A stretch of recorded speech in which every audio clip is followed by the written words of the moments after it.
हरे कृष्ण. स्वागत आहे सर्वांचं. श्री श्री राधा गोविंद इस्कॉन मँगलोर तर्फे घेतला जात असणारा हा कार्तिक मासातला शेवटचा वर्ग आहे. तर आपण मंगलाचरणने प्रथम सुरुवात करूया. ओम नमो भगवते वासुदेवाय. ओम नमो भगवते वासुदेवाय. ओम नमो भगवते वासुदेवाय. नारायणं नमस्कृत्यं नरं चैव नरोत्तमं देवीं सरस्वतीं व्यासं ततो जयमुदीरयेत्. नष्टप्रायेषु अभद्रेषु नित्यं भागवत सेवया भगवती उत्तम श्लोके भक्तिर्भवति नैष्टिकी. कृष्णाय वासुदेवाय देवकी नंदनाय च नन्दगोपकुमाराय गोविन्दाय नमो नमः. ॐ अज्ञानतिमिरान्धस्य ज्ञानाञ्जनशलाकया चक्षुरुन्मिलितं येन तस्मै श्रीगुरवे नमः. श्रीचैतन्यमनोभीष्टं स्थापितं येन भूतले स्वयं रूप कदा मह्यं ददाति स्वपदान्तिकम्. हे कृष्ण करुणा सिन्धो दीनबन्धो जगत्पते गोपेश गोपिकान्त राधाकान्त नमोऽस्तुते. तप्त काञ्चन गौरांगी राधे वृन्दावनेश्वरी वृषभानुसुते देवी प्रणमामि हरिप्रिये.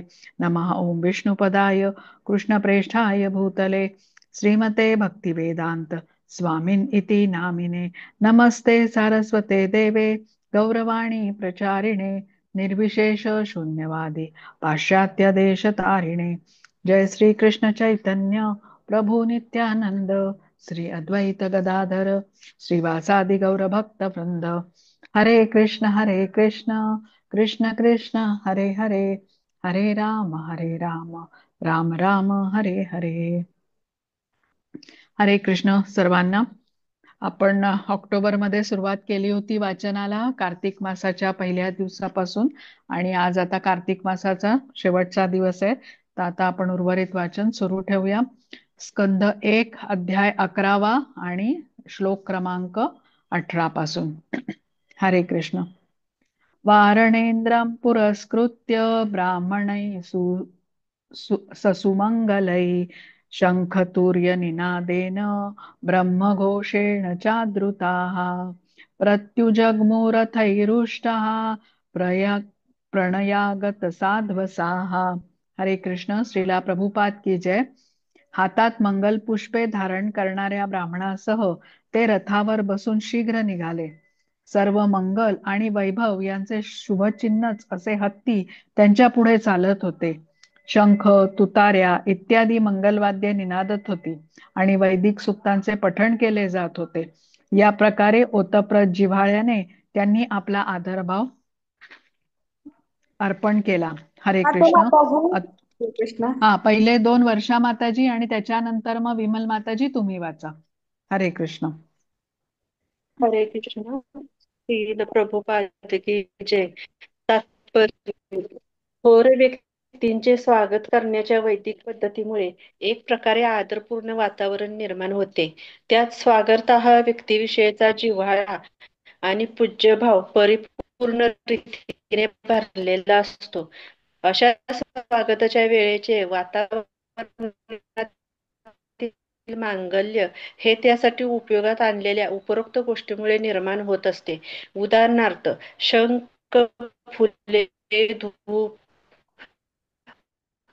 अपुरुष शृंगारलेले गजराज विद्वान वैदिक ब्राह्मणाकडून पठण केले जाणारे मंत्र इत्यादी.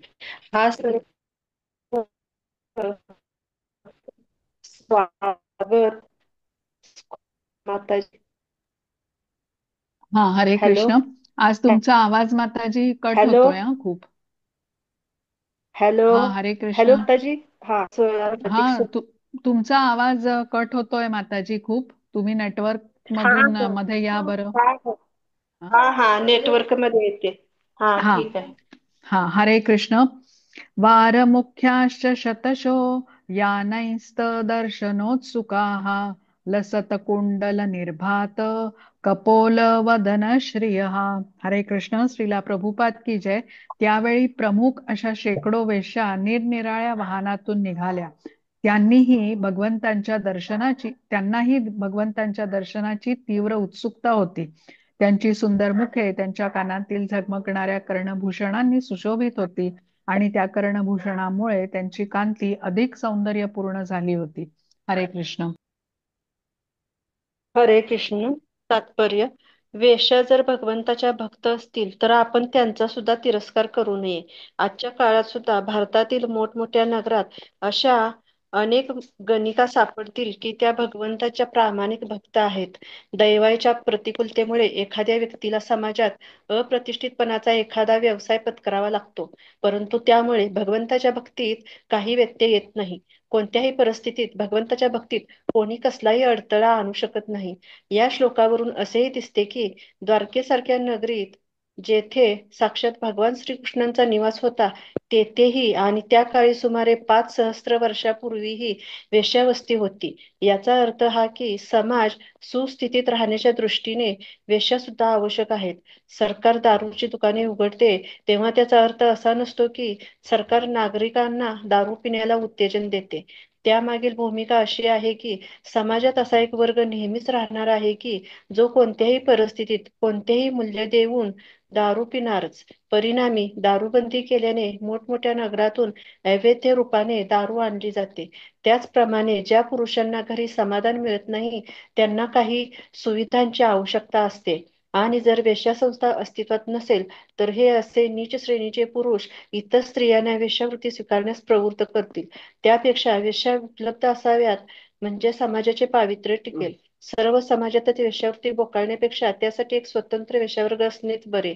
खरी सामाजिक सुधारणा ही आहे की सर्वांनाच परमेश्वराच्या भक्तीकडे वळवावे, म्हणजे समाजाचे अधपतन घडविणाऱ्या सर्वच प्रवृत्तींना आपोआप पायबंद बसेल.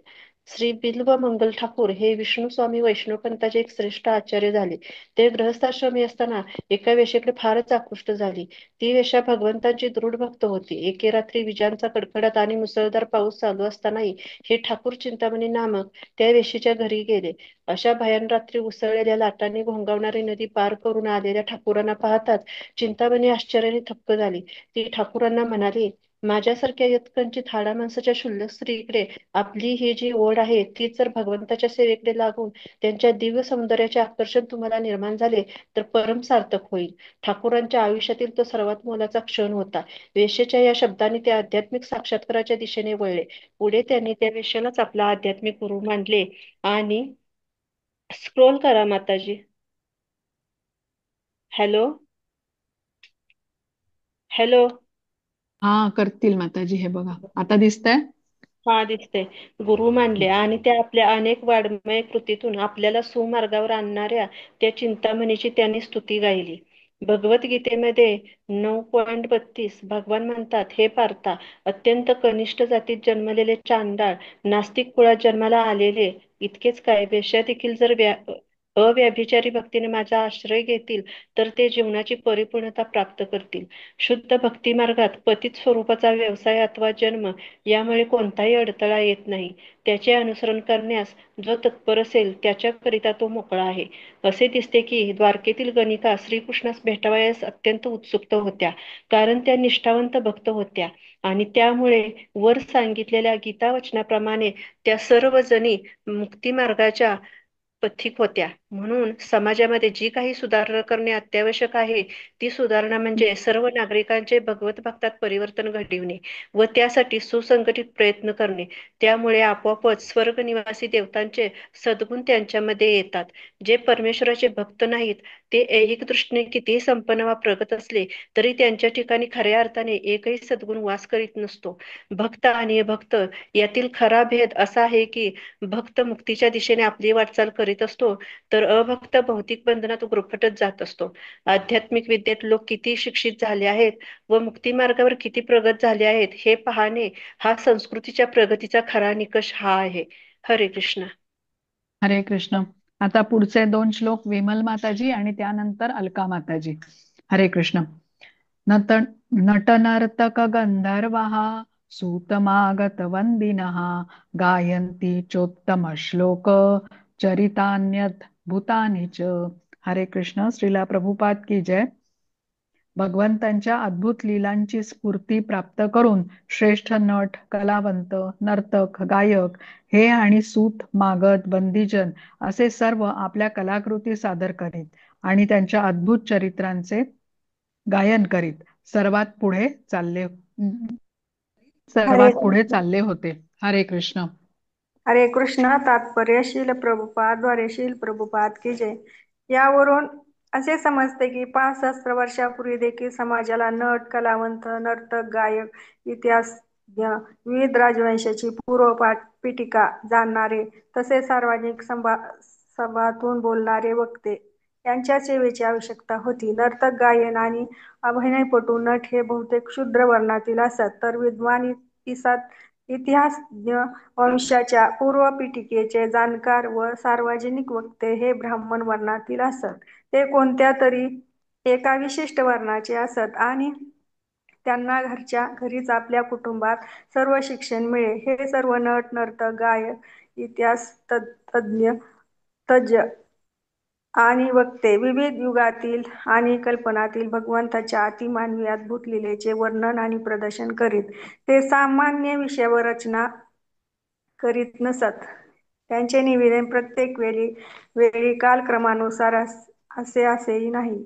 सर्व पुराणे ही वस्तुत भगवंताच्या संबंधातील विविध युगातील, विविध काळातील आणि विविध ग्रहावरील सत्य घटनेची वर्णने आहेत. त्यामुळे कोणत्याही कालक्रमानुसार रचना त्यात आढळून येत नाही. त्यामुळे आधुनिक इतिहासकारांना त्यात कोणतेही एखादे सूत्र सलगपणे सापडत नाही आणि काही मूर्ख लोक पुराणे म्हणजे केवळ काल्पनिक कथांचा संभार आहे असे म्हणतात. अगदी 100 वर्षापूर्वीपर्यंत भारतातील बहुतेक सर्व नाट्यप्रयोग हे परमेश्वराच्या अद्भुत लीला संबंधीच असत. त्या नाट्यप्रयोगामुळे साधारण समाजाचे उत्तम मनोरंजन होत असे. खेड्यातील यात्रेसाठी निरनिराळे संघ या अद्भुत दैवी लीलासंबंधीचे प्रयोग आश्चर्य वाटावेइतके चांगले करीत आणि त्यामुळे जरी शिक्षित पांडित्य नसले तरी सामान्य निरक्षर खेडूताला सुद्धा वैदिक साहित्याचे व संस्कृतीचे ज्ञान सहज मिळत असे. त्यासाठी उत्तम अभिनयपटू, नट, नर्तक, गायक, वक्ते इत्यादी मंडळींची सामान्य माणसाच्या आध्यात्मिक प्रबोधनासाठी मोठीच आवश्यकता आहे. निरनिराळ्या वंशाचे ज्ञान असणारे, पूर्वपीठिका जाणणारे लोक त्या त्या वंशजांची पूर्ण कथा सांगत असत. आजही भारतातील विविध तीर्थक्षेत्रातील मार्गदर्शक नवगताला अशी समग्र कथा सांगत असतात. ही आश्चर्यकारक घटना महत्त्वाच्या माहितीसाठी आताही कित्येक प्रवाशांना तसेच यात्रेकरूंना आकृष्ट करून घेत असे. हरे कृष्ण. हरे कृष्ण. भगवांस्तत्र बंधूनां पौराणं नुवर्तिनां यथा विद्युपसंगम्य सर्वेषां मानमादधे. हरे कृष्ण. श्रीला प्रभुपाद की जय. भगवान श्रीकृष्णांनी सुद्धा स्वतःच्या स्वागतासाठी आलेले बांधव, इष्टमित्र, नागरिक आणि इतर सर्वांचा त्यापैकी प्रत्येकाजवळ जाऊन आदर प्रकट करून योग्य सन्मान केला. हरे कृष्ण. हरे कृष्ण. तात्पर्य शील प्रभुपाद. हरे शील प्रभुपाद की जय. परम पुरुषोत्तम भगवान हे काही निराकार किंवा भक्ताच्या भावनांना प्रतिसाद न देणारी अचेतन वस्तू नव्हे. येथे यथाविधी योग्य प्रकारे हा शब्द महत्वाचा आहे. ते आपल्या विविध प्रेषकांना व भक्तांना योग्य प्रकारे प्रतिसाद देतात. अर्थात शुद्ध भक्तांचा एकच वर्ग असतो, कारण त्यांच्याकडे भगवंताविना अन्य विषयच नसतो. भगवान सुद्धा अशा शुद्ध भक्ताशी यथायोग्यच आदान-प्रदान करतात. ते स्वतःच्या शुद्ध भक्ताविषयी पूर्णपणे सजग असतात. काही लोक त्यांना निराकार समजतात, म्हणून भगवंतही त्यांच्याकडे वैयक्तिक लक्ष पुरवित नाहीत. कोणत्याही अध्यात्मात किती प्रगती झाली आहे त्याप्रमाणे ते प्रत्येकाचे समाधान करतात. येथे त्यांनी आपल्या स्वागतासाठी आलेल्या प्रत्येकाला उचित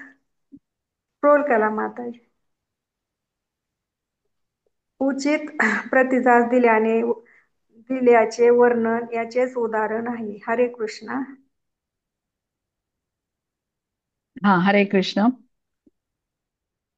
प्रौवाभिवादनाश्लेष करस्पर्श स्मिते क्षणै आश्वास्य चाश्वपा चाश्वपाकेभ्यो वरैश् वरैश्चाभिमतैर्विभुः। हरे कृष्ण. श्रीला प्रभुपाद की जय. सर्व श्रीकृष्णांनी कोणापुढे मस्तक नम्र केले तर कोणाशी स्वागताचे औपचारिक संभाषण केले, कोणाला आलिंगन दिले तर कोणाशी हस्तांदोलन केले, कोणाकडे सुहास्य मुद्रेने पाहिले. अशा प्रकारे प्रत्येकाचे यथायोग्य समाधान करीत व आशीर्वाद देत भगवंतांनी अगदी कनिष्ठ वर्गीयांपर्यंत सर्वांचे स्वागत स्वीकारले. हरे कृष्ण. आता हे 2 श्लोक अलका माताजी, त्यानंतर सुमन माताजी, मग मिनल माताजी आणि मग नंदा माताजी. हरे कृष्ण माताजी, दंडवत प्रणाम. तात्पर्य श्रील प्रभुपादजी द्वारा. श्रील प्रभुपाद जी की जय.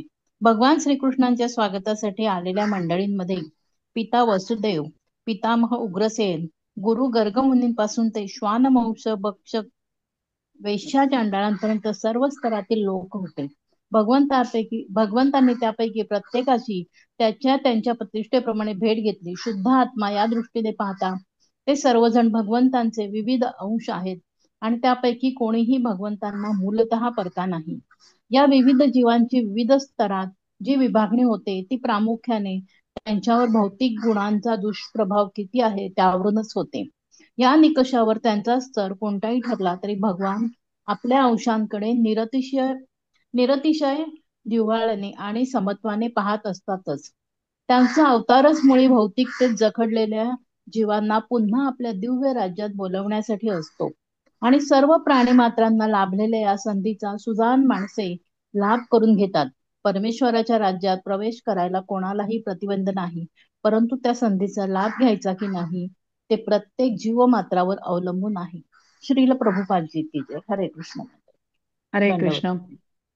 स्वयं च गुरुभिः विप्रैः सदारैः स्थविरैरपि आशीर्भिर्युज्यमानो अन्यैर्वन्दिभिश्चाविशप्तुरम्.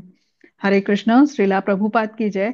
अशा प्रकारे ज्येष्ठ आप्तांकडून आणि स्तुतिस्तोत्रे गाणाऱ्या सपत्नीक दुर्बळ ब्राह्मणांकडून आशीर्वाद घेत तसेच बंदीजनाकडून होत असलेली प्रशंसा बिरुदावळी ऐकत भगवान श्रीकृष्णांनी द्वारकेत प्रवेश केला. हरे कृष्ण.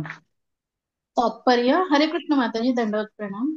तात्पर्य श्रील प्रभुपादजी द्वारा समाजातील ब्राह्मण वर्ग आपल्या म्हातारपणाची तरतूद म्हणून पैसे साठवून ठेवण्याकडे कधीच लक्ष देत नसे. ज्यावेळी ते वृद्धत्वामुळे दुर्बल होत त्यावेळी ते आपल्या पत्न्यांसह राजसभेत जात आणि राजांच्या सत्कृत्यांची स्तुती करीत. राजे लोक त्यांना आवश्यक ते धनद्रव्य देत. असे हे ब्राह्मण म्हणजे राजांचे तोंडपुंजे भाट नव्हते, तर राजाची कृत्येच तशी स्तुत्य असत आणि ब्राह्मणांनी केलेली ही स्तुती म्हणजे त्यांनी आणखी उदात्त कृत्ये करावीत यासाठी योग्य पद्धतीने दिलेले उत्तेजन असे. भगवान श्रीकृष्ण हे सर्व प्रकारच्या स्तुतीत पात्रच आहे आणि भगवंतांची स्तुती स्तोत्रे गाऊन हे याचक ब्राह्मण व इतर लोकही स्वतः स्तुतीस पात्र होत असत. श्रील प्रभुपादजी की जय. हरे कृष्ण माताजी, दंडवत प्रणाम. हरे कृष्ण. राजमार्गं गते कृष्णे द्वारकाया कुलस्त्रियः हम्यारण्यारुरुः विप्र तदीक्षण महोत्सवाः. हरे कृष्ण. श्रीला प्रभुपाद की जय. भगवान श्रीकृष्ण जेव्हा राजमार्गावरून जात होते तेव्हा निदान त्यांचे दर्शन तरी आपणास मिळावे यासाठी द्वारकेतील कुलीन स्त्रिया आपापल्या प्रासादांच्या गच्चांवर चढून गेला. त्यांनी हा एक आनंद महोत्सव मानला. हरे कृष्ण. आता सुमन माताजी. हरे कृष्ण. तात्पर्य.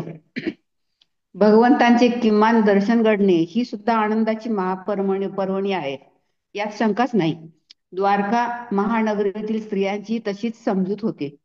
अद्यापि भारतामध्ये निष्ठावंत स्त्री भक्तांमध्ये तशीच समजूत प्रचलित आहे. विशेषतः झुलन आणि जन्माष्टमी यासारख्या समारंभ प्रसंगी भारतीय स्त्रिया प्रचंड संख्येने मंदिरात येतात. तेथे भगवंतांच्या अर्चा विग्रहाची पूजा चालू असते. मंदिरात प्रस्थापित केलेली भगवंताची दिव्य मूर्ती ही स्वतः भगवंताहून भिन्न नसते. भगवंताच्या अशा मूर्तीला अर्चा विग्रह किंवा अर्चावतार असे म्हणतात. या भौतिक जगातील असंख्य भक्तांना भक्ती करणे सुकर व्हावे यासाठीच भगवंताच्या अंतःशक्तीने विस्तारलेले ते एक त्यांचे रूप आहे. आपली भौतिक इंद्रिये भगवंतांचे दिव्य रूप पाहू शकत नाहीत, म्हणून भगवान आरच्या विग्रह स्वीकारतात. तो बाह्यतः माती, लाकूड किंवा दगड अशा पार्थिव वस्तूंचा बनवलेला असतो. परंतु वास्तविक पाहता त्यात भौतिक दोष नसतो. भगवान हे स्वतः कैवल्य असल्याने त्यांच्यात भौतिक तत्व नाही. एकमेवाद्वितीय आहेत. त्यामुळे भगवंतांनी कोणतीही रूप धारण केले तरी त्यात भौतिकतेची अंश मात्र छटा नसते. त्यामुळे भगवंतांच्या मंदिरातील आजच्या काळातील उत्सव म्हणजे 5 सहस्त्र वर्षापूर्वी श्रीकृष्णांच्या काळात द्वारकेत होणारे उत्सवच आहेत. शास्त्र परिपूर्ण रीतीने जाणणारे आचार्य शास्त्रविहित पद्धतीने अशा मंदिरांची प्रतिष्ठापना करतात. हेतू हा की सामान्य जनांना भक्ती करणे सुकर व्हावे. तथापि इतर अप्रबुद्ध माणसे ज्यांना शास्त्राचा गंधही नसतो ती मात्र याला केवळ निरर्थक मूर्तीपूजा मानतात. आणि ज्यात आपल्याला काही कळत नाही तेथे अकारण आपले नाक खुपसतात. त्यामुळे भगवंतांच्या या दिव्य रूपाचे निदान एकदा तरी दर्शन व्हावे म्हणून जे स्त्री पुरुष अशा मंदिरातील महोत्सवामध्ये सहभागी होतात ते भगवंतावर अविश्वास दाखवणाऱ्या नास्तिकांच्या पेक्षा लाखो पटीने श्रेष्ठ आहेत. या श्लोकावरून असे दिसून येते की द्वारकेतील निवासी मोठ्या मोठ्या राजवाड्यांचे धनी होते. यावरून या नगरीची वैभव संपन्नता दिसून येते. स्त्रिया भगवंतांचे दर्शन व्हावे यासाठी आणि मिरवणूक पाहावयास मिळावी म्हणून गच्चीवर चढून गेल्या.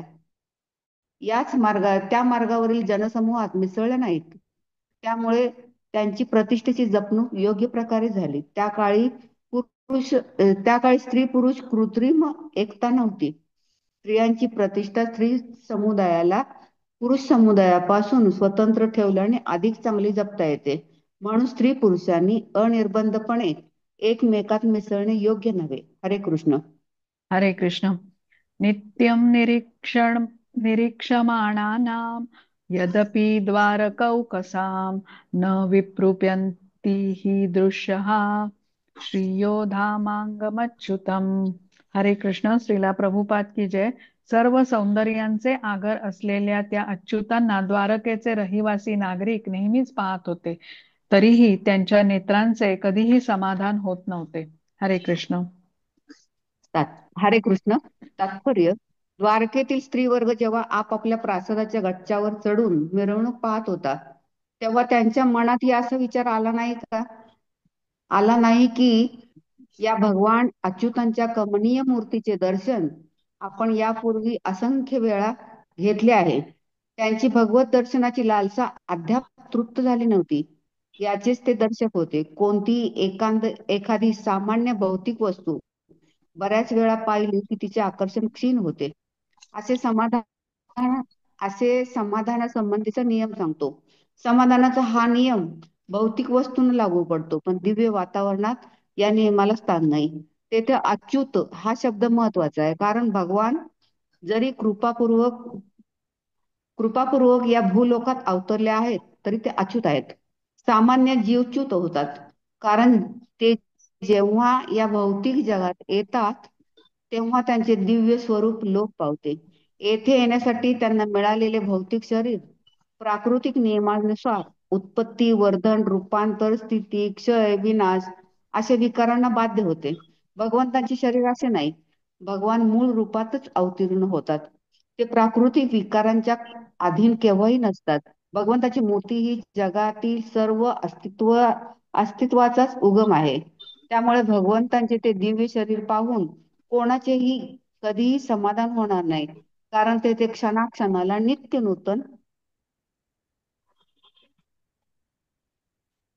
नूतन सौंदर्याचा आविर्भाव होत असतो. त्यामुळे भगवंताचे दिव्य नामरूप गुण हे सर्व आत्मस्वरूपाचेच आविष्कार आहेत. त्यामुळे त्यांच्या पवित्र नामसंकीर्तनामुळे तृप्ती झाली आहे, अथवा त्यांच्या गुणसंकीर्तनाचा कधी कंटाळा आला आहे असं कधी घडत नाही. त्यांच्या भक्तांना तर अंतच नाही. भगवंत अखिलाचा उगम आणि अनंत आहेत. हरे कृष्ण. हरे कृष्ण. आता पुढील 2 श्लोक मिनल माताजी आणि त्यानंतर नंदा माताजी. हरे कृष्ण.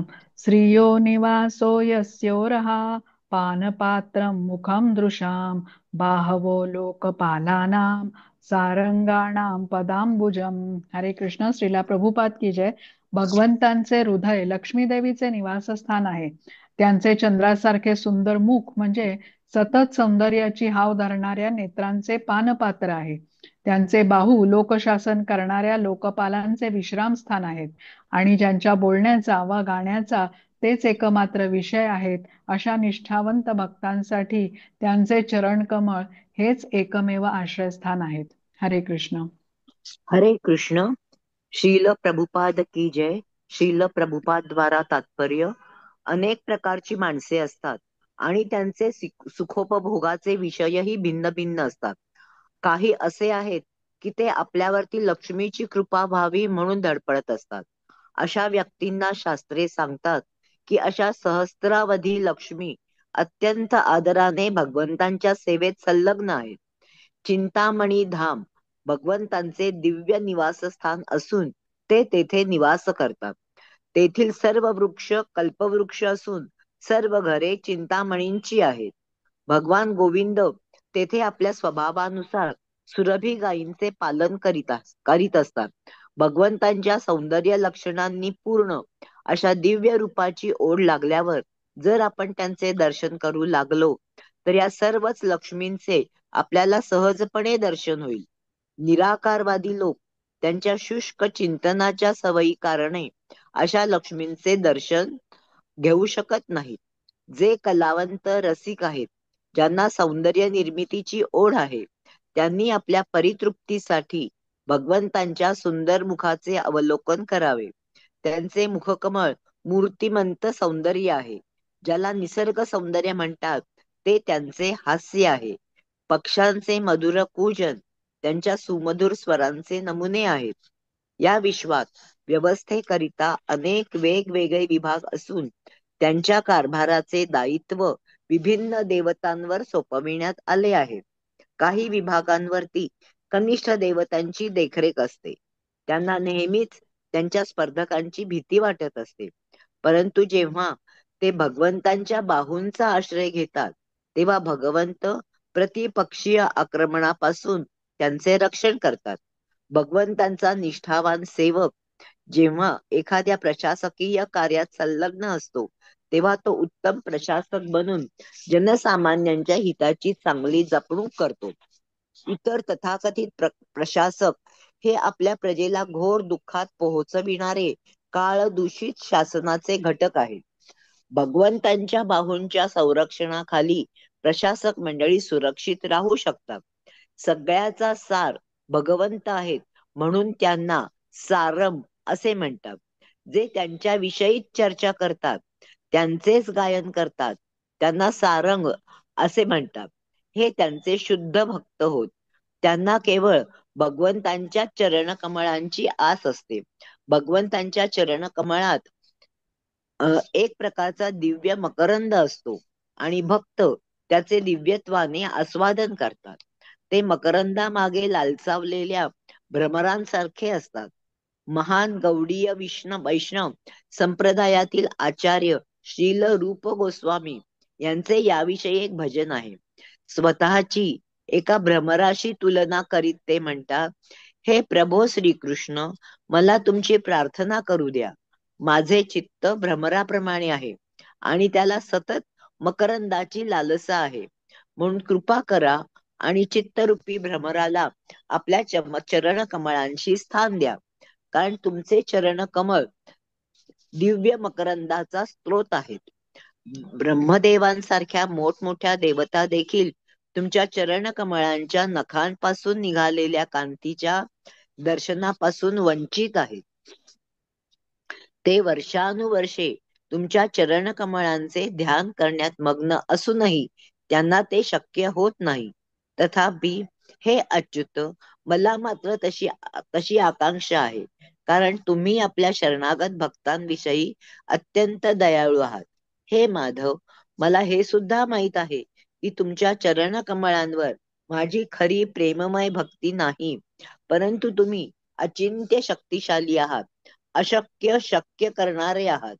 तुमचे चरणकमळ स्वर्गातील अमृतालाही लाजविणारे आहे आणि मला त्यांचीच अधिक ओढ आहे. हे परम शाश्वत प्रभो, माझे चित्त तुमच्या चरण कमळांवरती स्थिर होऊ द्या.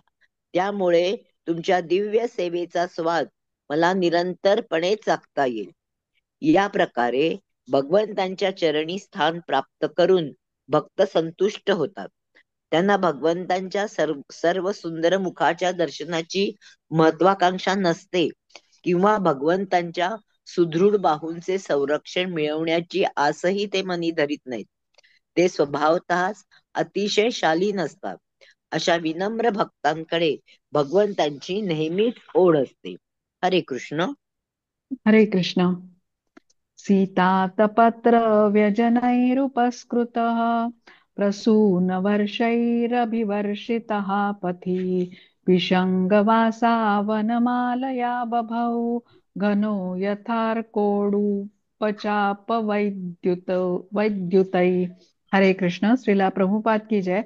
भगवान ज्यावेळी द्वारकेच्या पथांवरून पुढे जात होते त्यावेळी त्यांना ऊन लागू नये म्हणून त्यांच्या मस्तकावर श्वेत छत्र धरलेले होते. अर्धवर्तुळ आकाराच्या चवऱ्या ढाळून त्यांना वारा घातला जात होता. त्यांच्यावर वर्षाव केलेली फुले मार्गावर पडत होती. त्यांच्या अंगावरील पितांबर आणि पुष्पहार यामुळे ते एखाद्या काळ्या मेघाभोवती एकाच वेळी सूर्य, चंद्र, वीज व इंद्रधनुष्य असावे त्याचप्रमाणे शोभून दिसत होते. हरे कृष्ण. हरे कृष्ण. श्रील प्रभुपाद की जय. श्रील प्रभुपाद द्वारा तात्पर्य: सूर्य, चंद्र, इंद्रधनुष्य आणि वीज हे आकाशात एकाच वेळी कधी दिसत नाहीत. जेव्हा सूर्य आकाशात असतो तेव्हा चंद्रप्रकाश असून नसून सारखाच असतो, आणि जर मेघ आणि इंद्रधनुष्य असतील तर विजा चकाकत नसतात. भगवंतांच्या शरीराची कांती पावसाळ्यातील नवीन मेघाप्रमाणे आहे. त्यांची तुलना या ठिकाणी मेघाशी करण्यात आली आहे. त्यांच्या मस्तकावरील पांढऱ्या छत्राला सूर्याची उपमा दिली आहे. चवऱ्या ढाळताना त्यांची जी गती असते त्याला चंद्रकोरीची उपमा दिली आहे. पुष्पवर्षावातील फुले ही ताऱ्यांसारखीच आहेत. त्यांचे पितांबर इंद्रधनुष्यासारखे आहे. आकाशात या सर्वांची उपस्थिती एकाच वेळी कधीच नसते. येथे ते एकत्र आले आहेत. ते केवळ उपमेने नव्हे, अशक्य ते शक्य करणाऱ्या भगवंतांच्या अतर्क्य सामर्थ्याचा विचार जेव्हा मनात येतो तेव्हाच याची संगती लागणे शक्य आहे. भगवान सर्व शक्तिमान प्रभू आहेत आणि त्यांच्या उपस्थितीत त्यांच्या अतर्क्य सामर्थ्यामुळे कोणतीही अशक्य घटना घडून जाते. एकंदरीत ते द्वारकेतून मार्गक्रमण करीत होते तेव्हाची स्थिती अद्भुत अशीच होती आणि तिला उपमा निसर्गातील घटनांव्यतिरिक्त दुसऱ्या कशाची देणे शक्यही नव्हते. हरे कृष्ण. हरे कृष्ण. माताजी.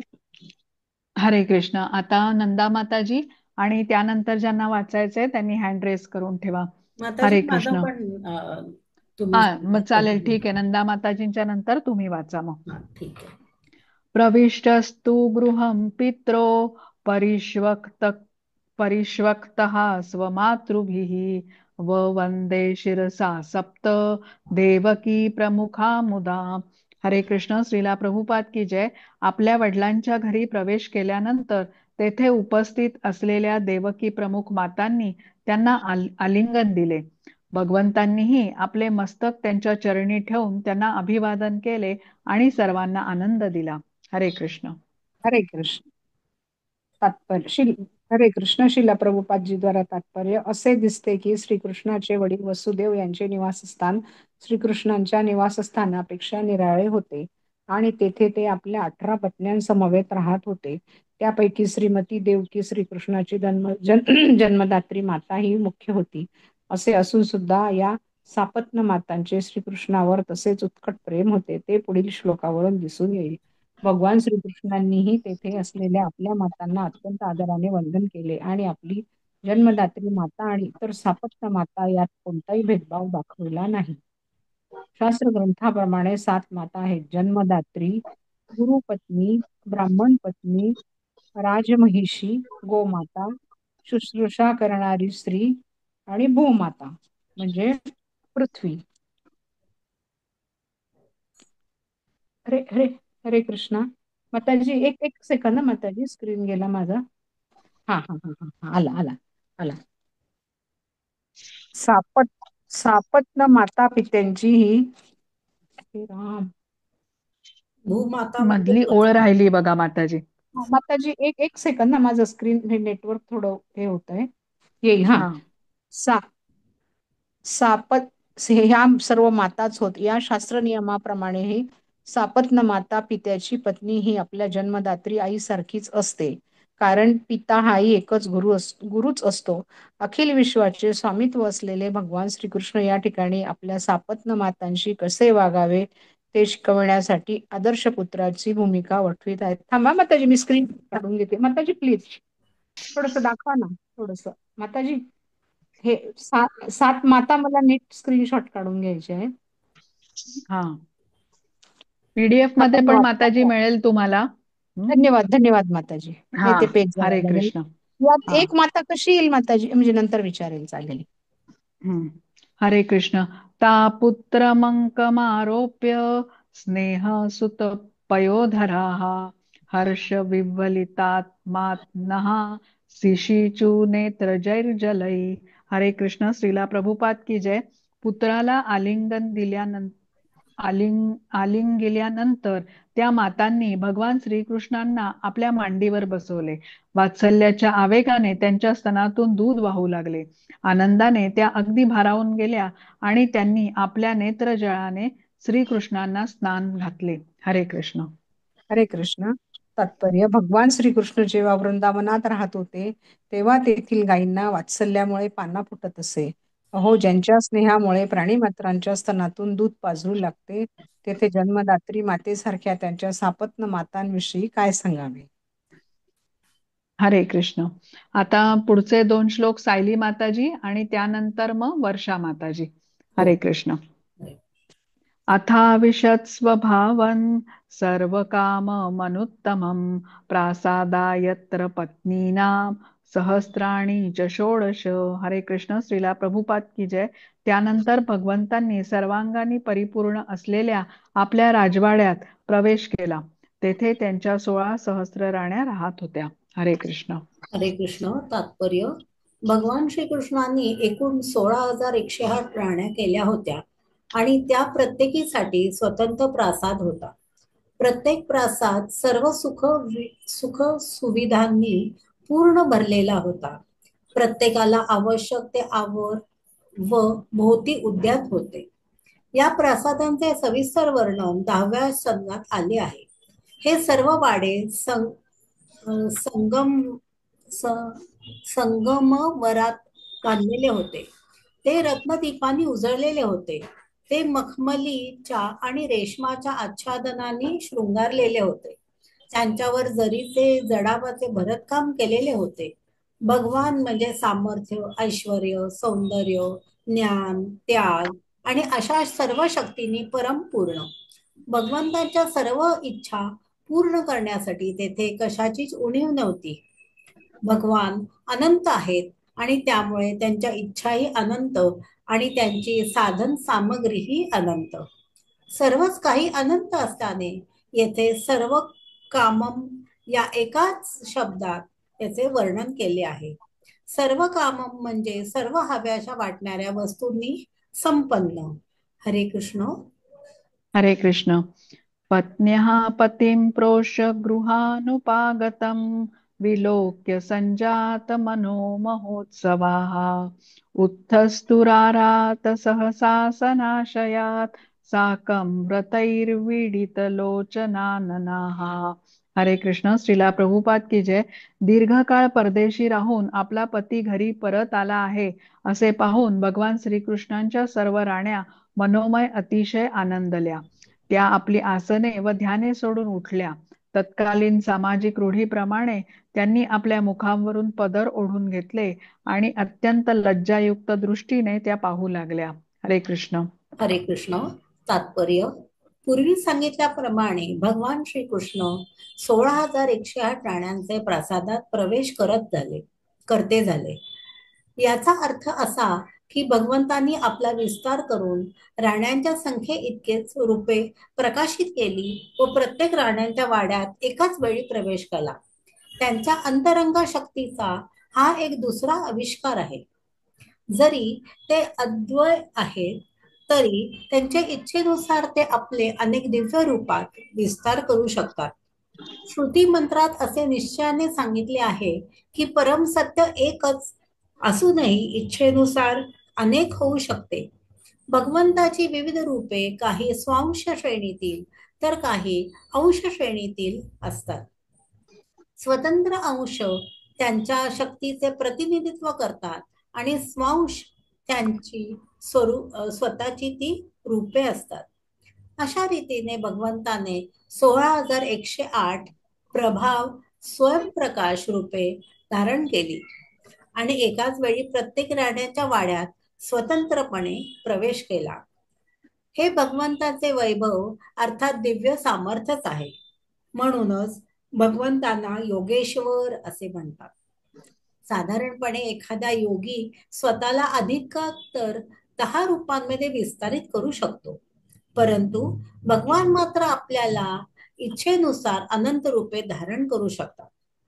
श्रीकृष्णाने 16 सहस्र राजकुमारींची विवाह केला हे ऐकून नास्तिकांना तर आश्चर्य वाटते, कारण ते परमेश्वराला आपल्यापैकीच एक समजतात आणि त्यांचे सामर्थ्यही आपल्यालाच मर्यादित सामर्थ्याने मोजू पाहतात. म्हणून प्रत्येकाने हे पूर्णपणे समजून घेतले पाहिजे की परमेश्वर काही सामान्य माणसाच्या पातळीवर असतच नाही. उलट सामान्य माणूस हाच त्यांचा तटस्थ शक्तीचा एक आविष्कार आहे.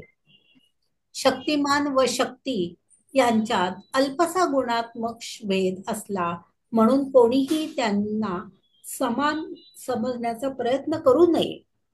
द्वारकेतील या त्यांच्या राण्याही त्यांच्या अंतरंगा शक्तीची विविध रूपे होती आणि शक्तिमान आणि शक्ती यांच्या शाश्वत रूपाने दिव्य सुखाने आदान प्रदान होत असते. त्यांनाच भगवंताची लीला म्हणतात. म्हणून भगवंतांनी अनेक विवाह केले. त्यांना अनेक पत्न्या होत्या. त्याविषयी कोणालाही काही आश्चर्य वाटण्याचे कारण नाही. उलट असा विचार असावा की भगवंतांनी यापेक्षा अधिक लक्षपटीने विवाह केले तरी त्यांच्या अनंत अक्षय शक्तीचा थांग लागणे अशक्यच आहे. त्यांनी केवळ 16 सहस्र राण्यांची विवाह केला आणि प्रत्येकीच्या प्रासादात एकाच वेळी स्वतंत्र रूपाने प्रवेश केला. मनुष्य कितीही सामर्थ्यवान झाला तरी तो भगवंतांची कधीच सामना करू शकत नाही. भगवंत सामान्य मानवाच्या स्तरावर नाहीत. हे मानवी इतिहासाला समजून देण्यासाठीच भगवंतांनी इतके वैभव प्रकाशित केले. म्हणून कोणी त्यांचा समान किंवा श्रेष्ठ तर नाही. ते सर्व दृष्टीने महानच राहणार. भगवंत महान आहेत हे शाश्वत सत्य आहे. त्यांचे पती कुरुक्षेत्रावरील युद्धाच्या कारणाने दीर्घ काळापासून घरी नव्हते आणि आता ते घरी परत आले आहेत हे त्यांनी पाहिले. त्यांना दुरूनच येताना पाहूनच त्या तात्काळ आपल्या चिंतनातून उठल्या आणि आपल्या प्रियतमाच्या स्वागतासाठी तत्पर झाल्या. याज्ञवल्क स्मृतीप्रमाणे ज्या स्त्रीचे पती घरापासून दूर असतो तिने कोणत्याही सामाजिक समारंभात सहभागी होऊ नये, शरीराचा शृंगार करू नये, मोठ्याने हसू नये, कोणत्याही कारणाने आपल्या आप्तेष्टांच्या घरी जाऊ नये. ज्यांचे पती घरापासून दूर आहेत अशा स्त्रियांसाठी हा आचार धर्म आहे. परंतु ज्या जोडीने असे सांगितले आहे की पत्नीने पती समोर केव्हाही अस्वच्छ अवस्थेत मलिन अवस्थेत जाऊ नये, उत्तम वस्त्र अलंकार शृंगार करून हसतमुखाने आनंदी मनाने पती समोर जावे. श्रीकृष्णांच्या अनुपस्थितीत त्यांच्या सर्व राण्या ध्यानावस्थेत असल्यासारख्या होत्या. त्या सदैव त्यांचा विरह अनुभवित होत्या आणि त्यांच्याच चिंतनात गढून गेलेल्या होत्या. भगवंतांच्या भक्तांना त्यांच्या चिंतनाविना क्षणभरी देखील राहवत नाही. तेथे भाग्य देवता लक्ष्मीचे साक्षात अवतार असणाऱ्या भगवंतांच्या द्वारकेतील राण्याविषयी काय बोलावे. त्या त्यांच्यापासून कधीच विभक्त नव्हत्या. त्या त्यांच्या उपस्थितीत अथवा ध्यानाने त्यांच्या समवेतच होत्या. श्रीकृष्ण गायी चारण्यासाठी जेव्हा वनात जात असत तेव्हा गोपिका त्यांना कधी विसरत नसत. लहानपणी भगवान जरी घरी नसत तेव्हा गोपींना त्यांचीच चिंता लागून नसे.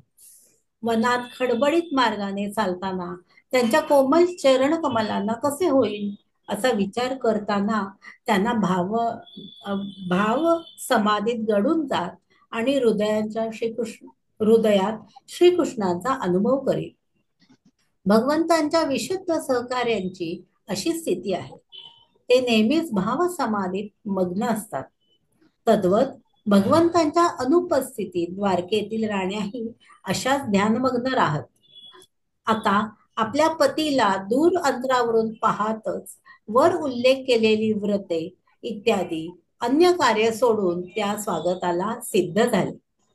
यावर विश्वनाथ चक्रवर्ती ठाकूर असे म्हणतात की त्या प्रसंगी नेहमीची साधारण मानसिक प्रतिक्रिया घडली.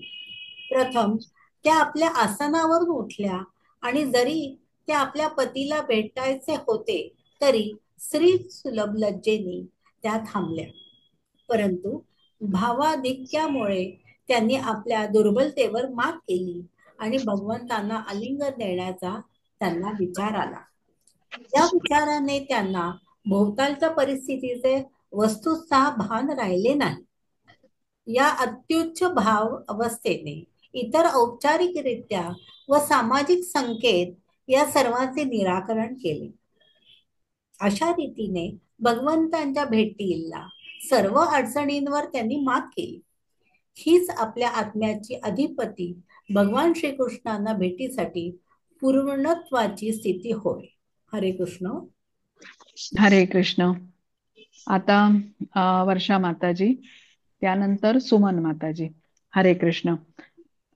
तमात्मजयी दृष्टीभिरंतरात्मना दुरंत भावा परिरेभिरे पतिम निरुद्धमप्यास्त्रवदंबुनेत्रयो विलज्जितानां भृगुवर्य वैक्लवात. हरे कृष्ण. श्रीला प्रभुपाद की जय. त्या राण्यांचा दुस्तर आनंदातिरेक अतिशय दृढ होता. लज्जेमुळे त्यांनी प्रथम आपल्या प्रियतमाला मनोमन अंतःकरणातच दृढ आलिंगन दिले. नंतर त्यांनी आपल्या नेत्रांनी त्यांना कवटाळले.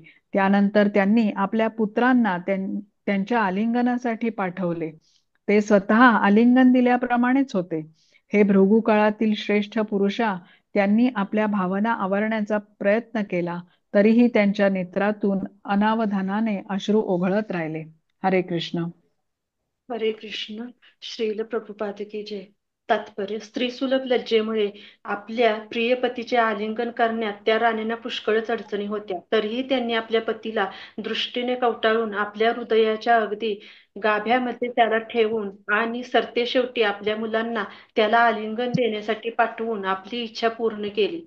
तरीही एकंदरीत ही आलिंगनाची कृती अर्धवटच राहिली. त्यामुळे मनातून आवर घालून सुद्धा त्यांच्या नेत्रातून गालावर अश्रू ओघळू लागले.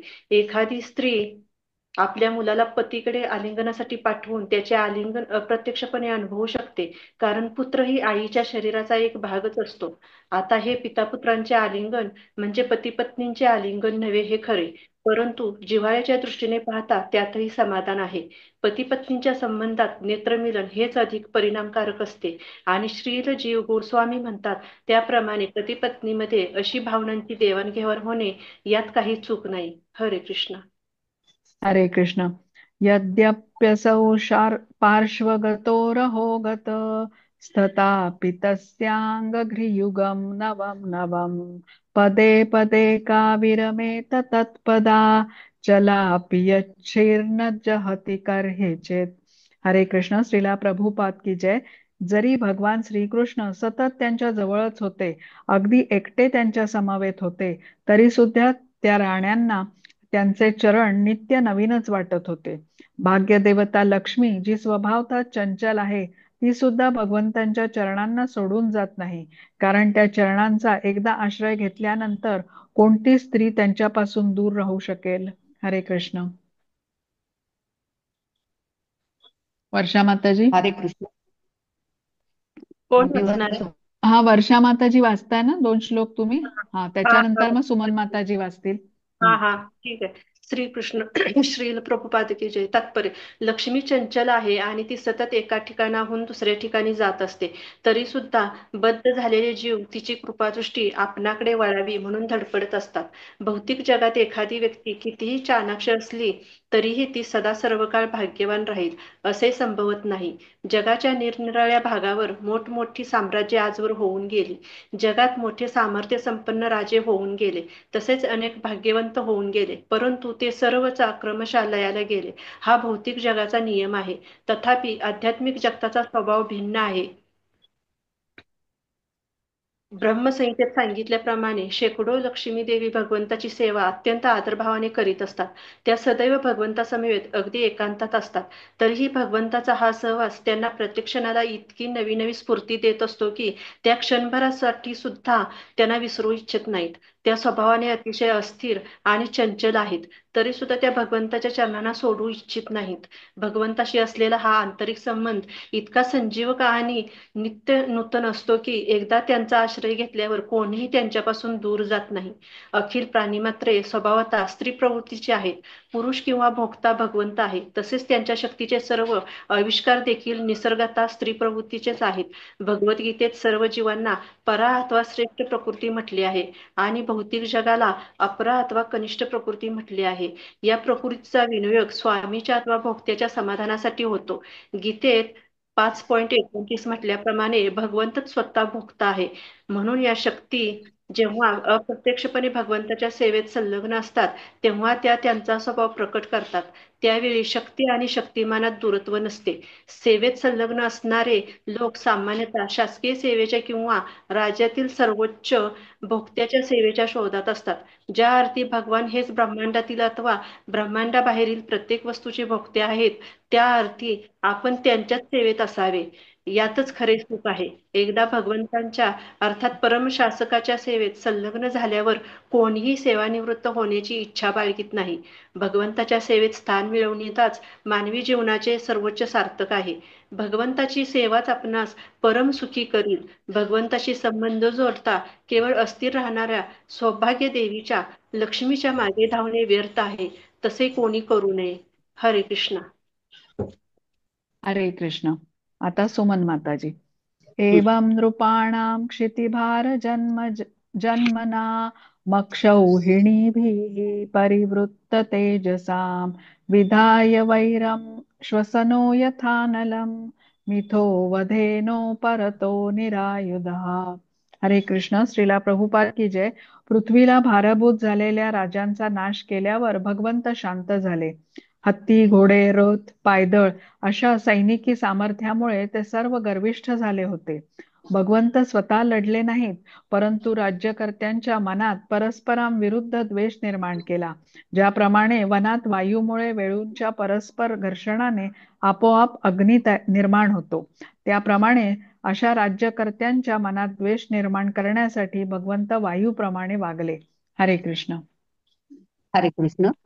वर वर सांगितल्याप्रमाणे भगवंतांची निर्मिती म्हणून अस्तित्वात आलेल्या वस्तूंची भोगते प्राणी मात्र नव्हेत. भगवंतांच्या उत्पत्तीत आविष्कृत झालेल्या प्रत्येक गोष्टीचे खरे स्वामी आणि भोगते ते स्वतःच आहेत. दुर्दैवाने भ्रमकारी मायाशक्तीने प्रभावित झाल्याने जीव प्राकृतिक गुणांच्या निर्देशनाखाली स्वतःच कृत्रिम भोगते होतात.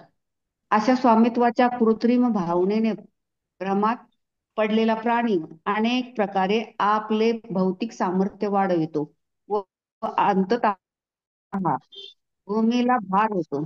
अशा लोकांमुळे पृथ्वी सज्जन माणसांना राहण्यासाठी योग्य राहत नाही.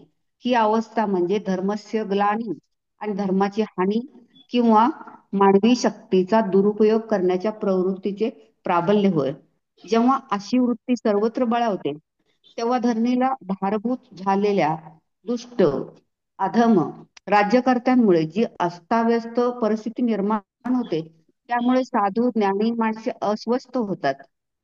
अशा साधू स्वभावी लोकांच्या रक्षणासाठी आणि जगात सर्वत्र बळावलेल्या अधम शासनकर्त्यांमुळे पृथ्वीला झालेला भार नाहीसा करण्यासाठी भगवंत आपल्या अंतरंग शक्तीने प्रकट होतात.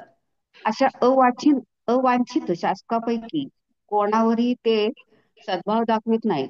ज्याप्रमाणे वायू वेळूच्या परस्पर घर्षणाला कारण होऊन वनात वणवा पेटवितो त्याचप्रमाणे भगवंत आपल्या शक्ती सामर्थ्याने अशा शासकांमध्ये शत्रुत्व निर्माण करून संघर्षाचा अग्नी पेटवतात. वायूच्या शक्तीने वणवा आपोआप लागतो.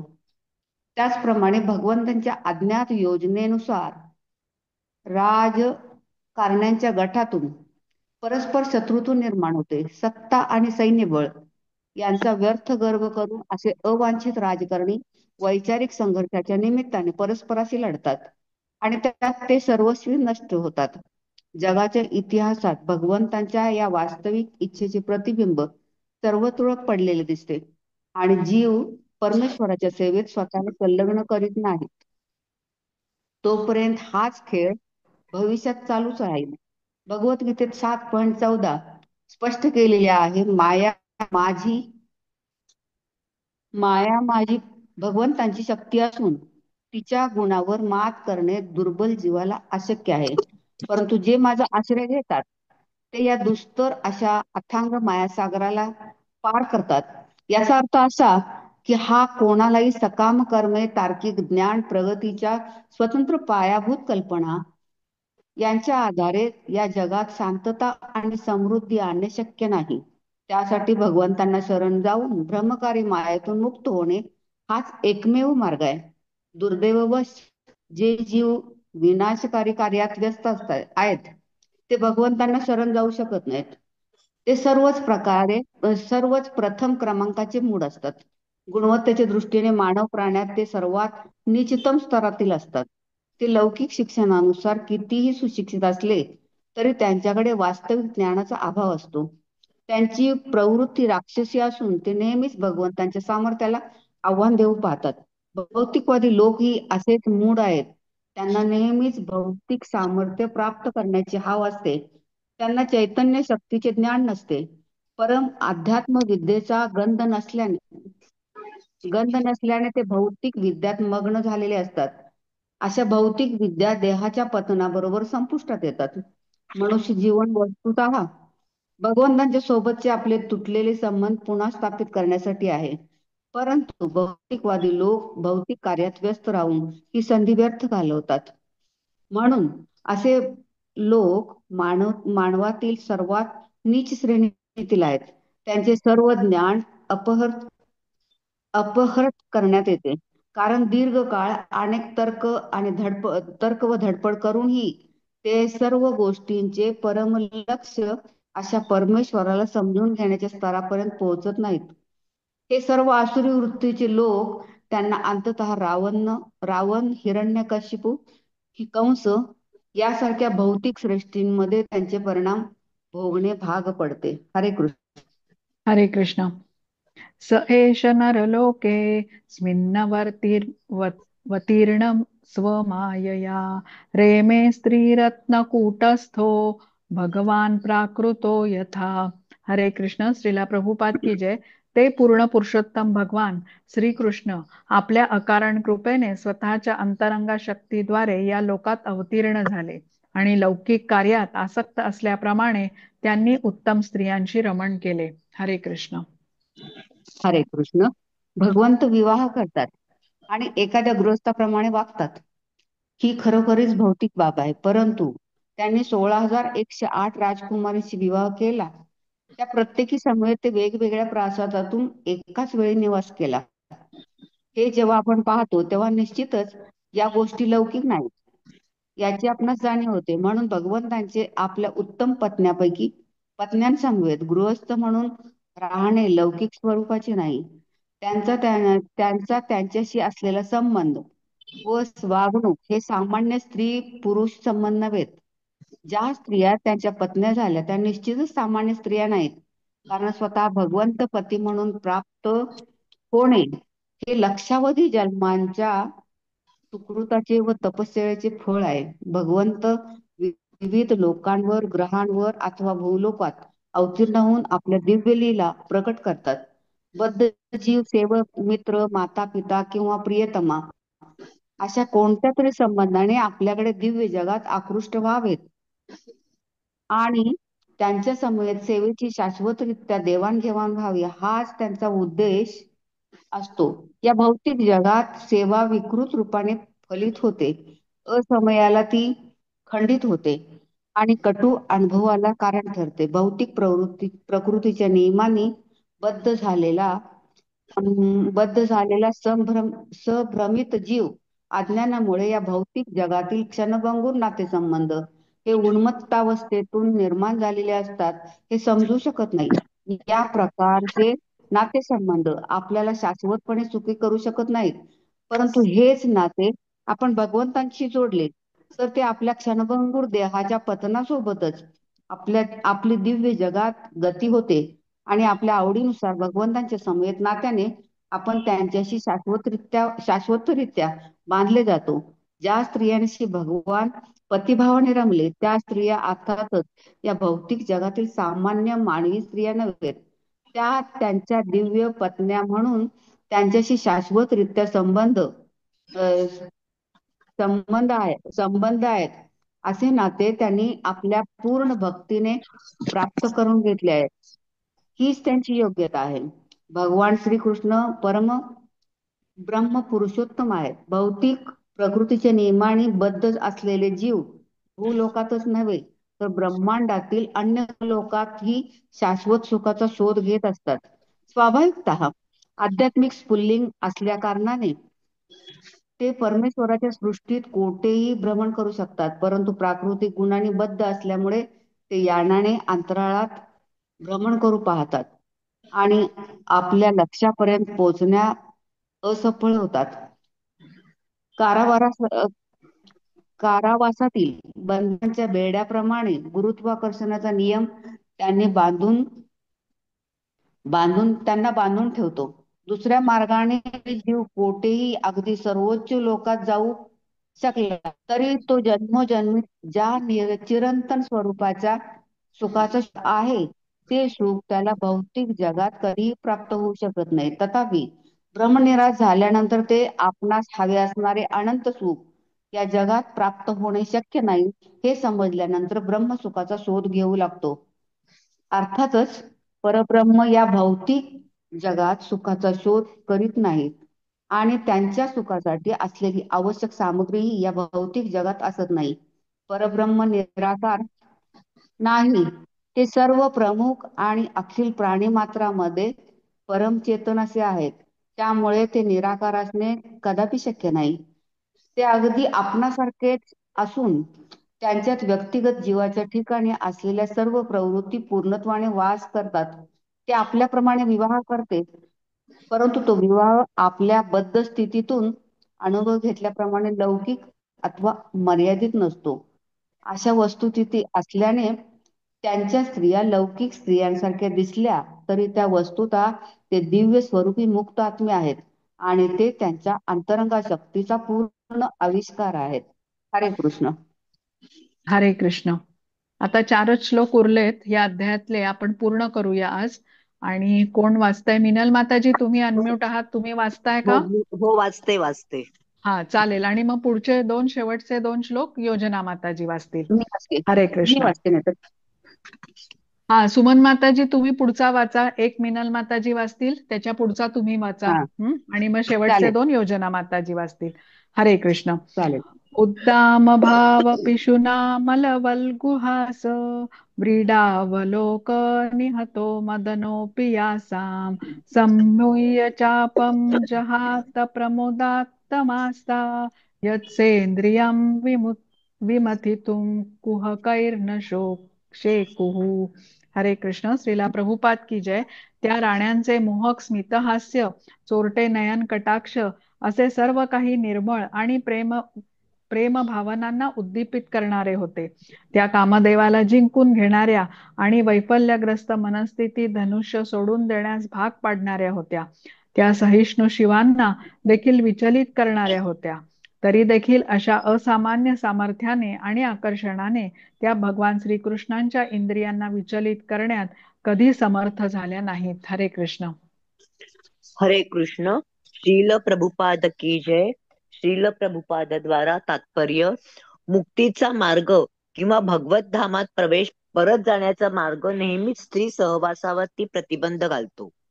संपूर्ण सनातन धर्म किंवा वर्णाश्रम धर्मव्यवस्था स्त्री सहवासावरती पूर्ण प्रतिबंध घालते किंवा निदान तो नियंत्रित करते.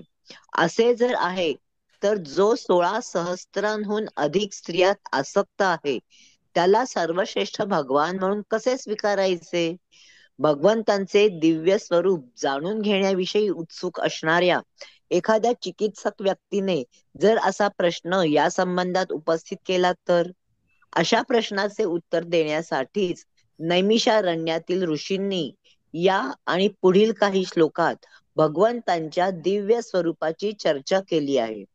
या श्लोकावरून हे स्पष्ट आहे की स्त्रियांच्या ज्या आकर्षक वैशिष्ट्यांनी मदन किंवा मदन रिपू भगवान शंकर यांना सुद्धा जिंकले असते, ती भगवंतांच्या इंद्रियांवर विजय मिळवू शकली नाहीत. मदनाचा उद्योग म्हणजे भौतिक कामुकता उत्तेजित करणे. मदन शराने उत्तेजित होऊन हे सगळे ब्रह्मांड फिरते आहे. या जगातील सर्व व्यवहारांचे मध्यवर्ती सूत्रच प्रामुख्याने स्त्री पुरुषातील आकर्षण हे आहे. पुरुष आपल्या आवडीचा जोडीदार शोधित असतो, स्त्री ही आपल्या सुयोग्य पुरुष शोधित असते. ऐहिक जगतातील प्रेरणा ही अशी आहे. स्त्री पुरुषांची एकदा गाठ पडली की त्यांच्यातील लैंगिक संबंधांमुळे त्यांची भौतिक बंधने अधिकच घट्ट होतात. परिणामतः दोघांनाही, पुरुषाला आणि स्त्रीलाही, आपले लाडके घर, मातृभूमी, आपली मुले बाळे, समाज आणि स्नेही, धनार्जन इत्यादी भ्रामक व्यवहार क्षेत्राची ओढ लागते. या प्रकारे क्षणभंगूर ऐहिक जीवनाची एक खोटीच पण कधीही न संपणारी दुराशा त्यांच्या मनाची पकड घेते. त्यात हे जीवन दुःखा कष्टांनी भरलेले आहे ही बरंच उघड गोष्ट आहे. म्हणून ज्यांना मुक्ती मार्गाची वाटचाल करावयाची आहे, भगवत धामाकडे परत जावयाचे आहे, त्यांना सर्व शास्त्रे विशेषत्वाने असा परामर्श देतात की त्यांनी या माईक आकर्षणाच्या जंजाळातून मुक्त व्हावे. ही गोष्ट केवळ भगवत भक्त महात्म्यांच्या संगतीनेच शक्य होते. कामदेव आपले बाण जीवमात्रांवरती सोडतो. त्याचा हेतू जीवांच्या मनात भिन्न लिंगीय व्यक्तीविषयी आकर्षण निर्माण व्हावे हाच असतो. मग ती व्यक्ती सुंदर असो की नसो. सुधारलेल्या समाजाच्या दृष्टीने पाहता कुरूप दिसणाऱ्या पशु समाजात देखील मदनाची उत्तेजना चालूच आहे. तेव्हा मदनाचा प्रभाव कुरूपतम रूपांवरही पडतो. तेथे परिपूर्ण सुंदरांविषयी काय बोलावे? भगवान शंकरांना आपण सर्वात सहिष्णू म्हणून ओळखतो, परंतु त्यांनाही बदनबाणाचा आघात सहन करावा लागला. भगवान विष्णूंचा मोहिनी अवतार पाहून तेही वेडे झाले आणि त्यांनी स्वतःचा आपला पराभव मान्य केला.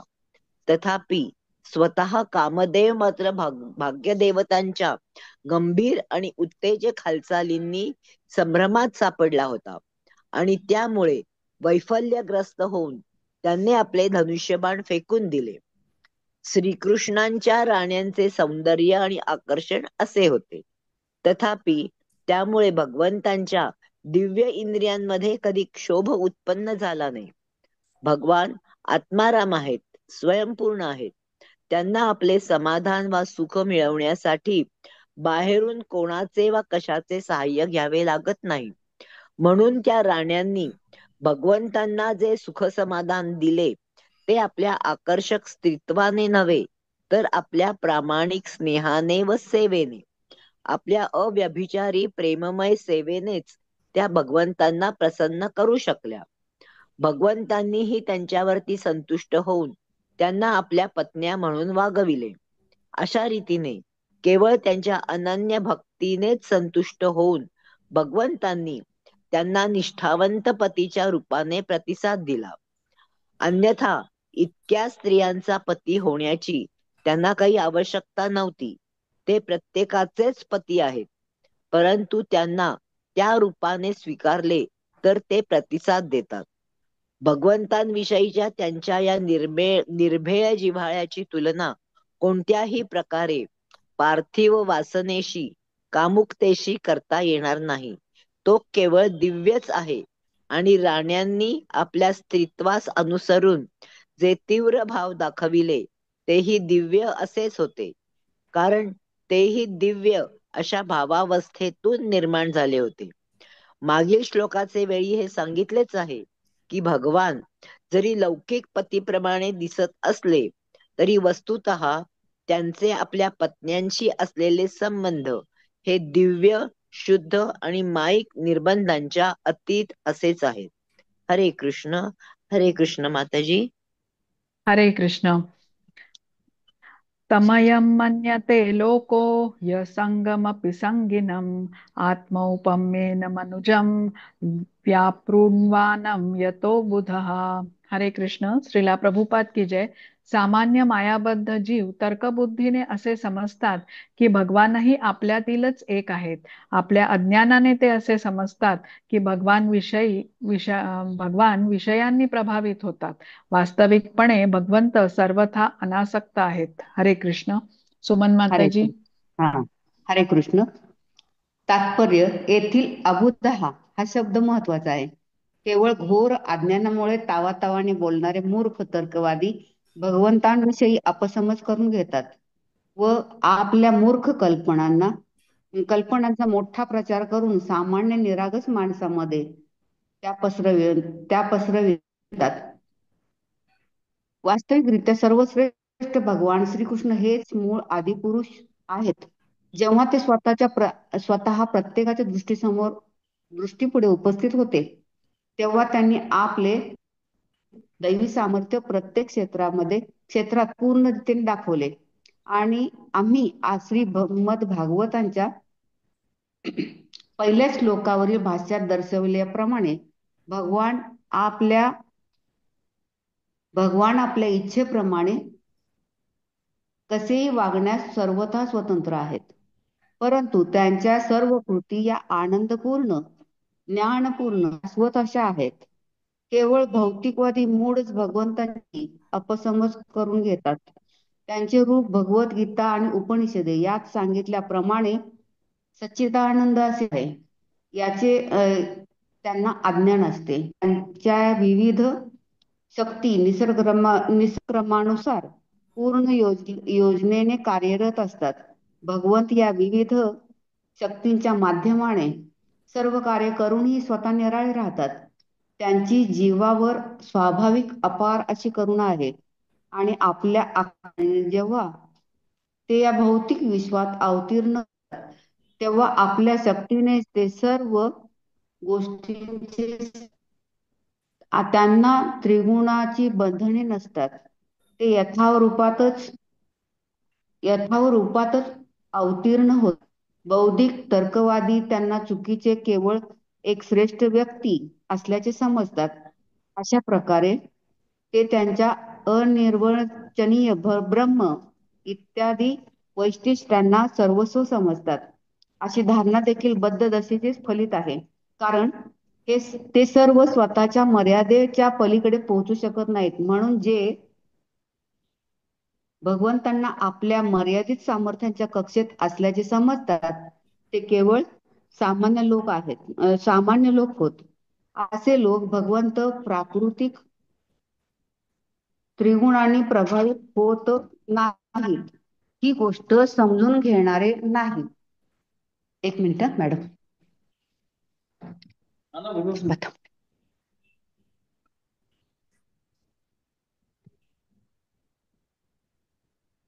एक मिनिट. हो भगवंतांना आपल्या कुठं आलं तिथंच ना. भगवंत प्राकृतिक त्रिगुणांनी प्रभावित होत नाहीत, ही गोष्ट समजून घेणार नाहीत. दूषित पदार्थांच्या संपर्काने सूर्य कधी दूषित होत नाही हे त्यांना कळत नाही. तर्कवादी लोक आपल्या स्वतःच्या प्रायोगिक ज्ञानानुसार सगळ्या गोष्टींचे अनुमान काढू पाहतात. अशा प्रकारे भगवंत भौतिक बंधनाने बद्ध एखाद्या सामान्य जीवासारखे कार्यरत झाल्याचे पाहून हे लोक त्यांची एकाच वेळी 16 सहस्त्र स्त्रियांशी विवाह करण्यासारखी अद्भुत कार्य लक्षात न घेता त्यांना साधारण मनुष्य समजतात. अपूर्ण ज्ञानामुळे ते एकांकी विचार करतात, दुसरे अंग सोडून देतात. अर्थात अज्ञानामुळे श्रीकृष्णांना स्वतःप्रमाणे समजून ते त्यांच्या विषयीच्या भागवताच्या निष्कर्षाहून भिन्न असे हास्यास्पद निष्कर्ष काढतात. हरे कृष्ण. हरे कृष्ण. हरे कृष्ण. हरे कृष्ण माताजी. हा. आता पुढचे शेवटचे 2 श्लोक योजना माताजी. हरे कृष्ण. एतदिशनमीशस्य प्रकृतिस्थोऽपि तद्गुणैः न युज्यते सदात्म स्थैर्यथा बुद्धिस्तदाश्रया. हरे कृष्ण. श्रीला प्रभुपाद की जय.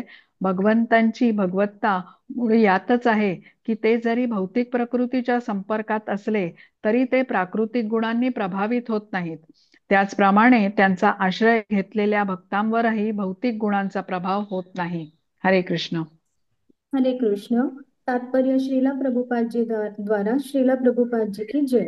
दिव्यत्वात यत्किंचितही भौतिकता नसल्याचे श्रुती स्मृत्यादी वैदिक शास्त्रातून निश्चून सांगण्यात आले आहे.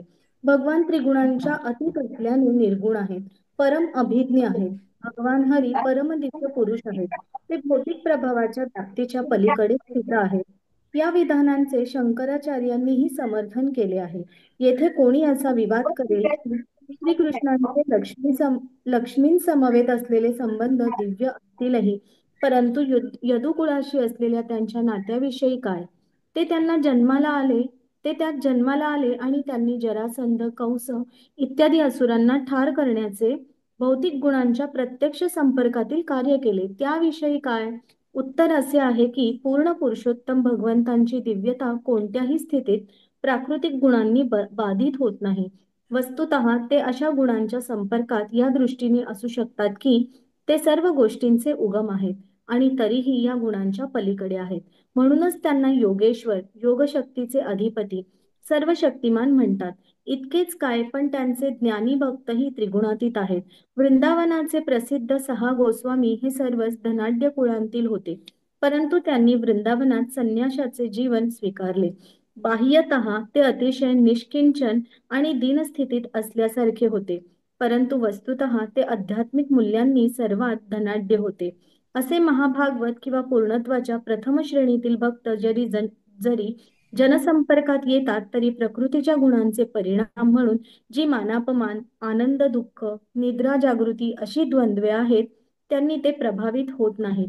त्याचप्रमाणे त्यांच्यापैकी काही जण जरी लौकिक व्यवहारात सहभागी असले तरी तेही या प्रभावापासून मुक्तच राहतात. जगाच्या व्यवहारांसंबंधी असे औदासीन्य अंतःकरणात बांधलेले असल्याविना कोणालाही त्या दिव्य अवस्थेत स्थिर म्हणता येणार नाही. परमेश्वर आणि त्याचे सहचर एकाच दिव्य निर्गुण पातळीवर असतात आणि योगमायेच्या पाठिंब्याने अथवा परमेश्वराच्या अंतःशक्तीमुळे या सर्वांच्या कृत्यांना पावित्र्य प्राप्त होत असते. भगवंतांचे हे भक्त आपल्या वर्तनामध्ये काही वेळी पातळी सोडून अधःपतित झालेलेही दिसून येतात, तरीही ते नेहमी दिव्य श्रेष्ठच असतात. भगवान भगवद्गीतेमध्ये 9:30 मध्ये स्पष्टपणे सांगत आहेत की एखादा निष्ठावंत भक्त आपल्या पूर्व आयुष्यातील मायेच्या प्रभावाखालील आचारांमुळे आता अधःपतित झाल्यासारखा दिसत असला तरी सुद्धा त्याचा श्रेष्ठ भक्त म्हणून स्वीकार केलाच पाहिजे, कारण आता तो सर्वतोभावे भगवत सेवेत संलग्न आहे. तो भगवंतांची भक्ती करीत असल्याने भगवान त्याचे नेहमीच संरक्षण करतात. त्याची ही पतित अवस्था हा एक योगायोग आहे. ती तात्पुरती असते, ती लवकरच होते. हरे कृष्ण माताजी, सादर प्रणाम. हरे कृष्ण. तन्मनिरे बलामूढः स्त्रैणं चानुव्रतं रहा अप्रमाणविदो भर्तुरीश्वरं मतयो यथा. हरे कृष्ण. श्रीला प्रभुपाद की जय. त्या साध्या भोळ्या कोमल सौंदर्यवती स्त्रियांना खरोखरच असे वाटत असे की आपला पती श्रीकृष्ण आपल्याच मागे मागे असतो. तो पूर्णपणे आपल्या अधीन झाला आहे. खरे पाहता ज्याप्रमाणे नास्तिकाला परमेश्वराच्या जगन्नियंतृत्वाची जाणीव नसते, त्याप्रमाणे आपल्या पतीचा महिमा किती असीम आहे याची त्यांना काहीच जाणीव नव्हती. हरे कृष्ण. हरे कृष्ण. तात्पर्य श्रीला प्रभुपादजी द्वारा श्रीला प्रभुपादजी की जय. भगवंतांच्या पत्न्यांना देखील त्यांच्या अनंत कीर्तीची यथार्थ कल्पना नव्हती. हे अज्ञान लौकिक स्वरूपाचे अज्ञान नव्हे. भगवंत आणि त्यांच्या शाश्वत सहचारांमधील भावनांच्या विनिमयात भगवंतांच्या अंतरंग शक्तीचा काही कार्यभाग असतो. भगवंत नियंता, स्वामी, मित्र, पुत्र, प्रियकर अशा दिव्य संबंधांद्वारे प्रतिसाद देतात. ही त्यांची अंतरंग शक्ती आहे. गोपकुमारांसमवेत ते समवयस्क मित्र म्हणून खेळतात. तसेच अर्जुनाचाही ते सखा होतात. यशोदा मातेपुढे ते पुत्राची भूमिका करतात, तर गोपकन्यांशी ते प्रियकर म्हणून वागतात. आणि त्याचप्रमाणे द्वारकेत ते 16,000 राण्यांच्या पतीची भूमिका करतात. असे भगवत भक्त भगवंत अंतिम सत्ता असल्याचे कधी ध्यानात घेत नाहीत. ते त्यांना आपला प्राणप्रिय मित्र, लाडका पुत्र, प्रियकर किंवा पती म्हणून हृदयात जपतात. भगवंत आणि भक्तांचे असे दिव्य नाते आहे. असे भक्त त्यांचे सहकारी म्हणून असंख्य वैकुंठ लोक असलेल्या दिव्य जगात सगळीकडे त्यांच्याशी अशा दिव्य नात्यातूनच वागत असतात. जेव्हा भगवंत अवतार घेतात तेव्हा संपूर्णपणे दिव्य धामाचे प्रदर्शन करण्यासाठी ते या आपल्या नित्य संबंधी जनांसोबत अवतीर्ण होतात. तेथे भगवंतांविषयी निखिल प्रेम आणि भक्तीच असते. तेथे भगवंतांच्या सृष्टीवर प्रभुत्व गाजविण्याच्या वासनेची यत्किंचितही छटा नसते. असे भगवंतांचे भक्त हे बाह्य शक्तीच्या प्रभावाचा अंशात्मक देखील गंध नसलेले तटस्थ शक्तीचे किंवा अंतरंग शक्तीचे प्रतिनिधित्व करणारे मुक्तात्मे असतात. भगवंतांच्या अंतरंग शक्तीच्या कार्यामुळेच त्यांच्या पत्न्यांना त्यांच्या अगाध महिमेचा विसर पडला. कारण परस्पर संबंधात काही उणीव यायला नको. त्यामुळे त्यांनी हे गृहीत धरले की भगवंत म्हणजे आपल्याला कधी एकाकी न सोडणारा स्वाधीन झालेला पती आहे. दुसऱ्या शब्दात भगवंतांचे दिव्य महात्म्य ज्या अर्थी त्यांच्या व्यक्तिगत सहकार्यांना पूर्णपणे समजू शकले नाही, त्या अर्थी विविध प्रबंध लेखक आणि तर्कवादी यांना त्यांच्या दिव्य चरित्राचे आकलन कसे होणार? तार्किक पंडित परमेश्वर व तो जगत उत्पत्तीचे कारण कसे आहे यांसंबंधी निरनिराळ्या उपपत्ती मांडतात. त्यात ते उत्पत्तीचे घटक, उपादान कारण, निमित्त कारण इत्यादी विषयांचा उहापोह करतात. परंतु हे परमेश्वराचे अंशतः आकलन आहे. वास्तविकपणे ते सामान्य माणसांप्रमाणेच अज्ञानी आहेत. परमेश्वराचे ज्ञान होण्यासाठी त्याचीच कृपा व्हावी लागते, अन्य मार्ग नाही. असो, भगवंतांचे त्यांच्या पत्न्यांसमवेतचे संबंध दिव्य प्रेम व भक्तीच्या आधारावर नसल्याने त्यांच्या सर्व राण्या दिव्य स्तरावरील आहेत. त्यांच्या भावनेत भौतिकतेचे कल्मश नाहीत. अशा रीतीने श्रीमद भागवताच्या पहिल्या स्कंदातील श्रीकृष्णांचे द्वारकेत आगमन नामक 11व्या अध्यायावरील भक्ती वेदांत भाष्य संपन्न. श्रीला प्रभुपादजी की जय. सादर प्रणाम माताजी. हरे कृष्ण. आता आज कार्तिक मास संपतोय आणि ठरल्याप्रमाणे श्रीमद भागवतमच्या पहिल्या स्कंदाचं वाचन अखंडपणे आपण कृष्ण कृपेने पूर्ण करू शकलोय. तर सर्वांचं अभिनंदन. आणि आजच्या वर्गाची सांगता आपण दामोदर अष्टकमने करूया. योजना माताजी. हरे कृष्ण माताजी. हरे कृष्ण. हा म्हणते. नमामीश्वरं सच्चिदानन्दरूपं लसत्कुण्डलं गोकुले भ्राजमनं यशोदाभियोलुकलाधवमानं परामृष्टमत्यं ततोद्धृत्य गोप्या हृदन्तं मुहुर्नेत्रयुग्मं मृजन्तं कराम्भोजयुग्मेन सातङ्कनेत्रम् मुहुश्वासकम्पत्रिरेखाङ्ककण्ठ स्थितग्रैव दामोदरं भक्तिबद्धम् इति दृक्स्वलीलाभिरानन्दकुण्डे स्वघोषं निमज्जन्तमाख्यापयन्तम् तदीयेषु भक्तैर्जितत्वम् पुनः प्रेमतस्तं शतावृत्तिवन्दे वरं देवमोक्षं न मोक्षावधिं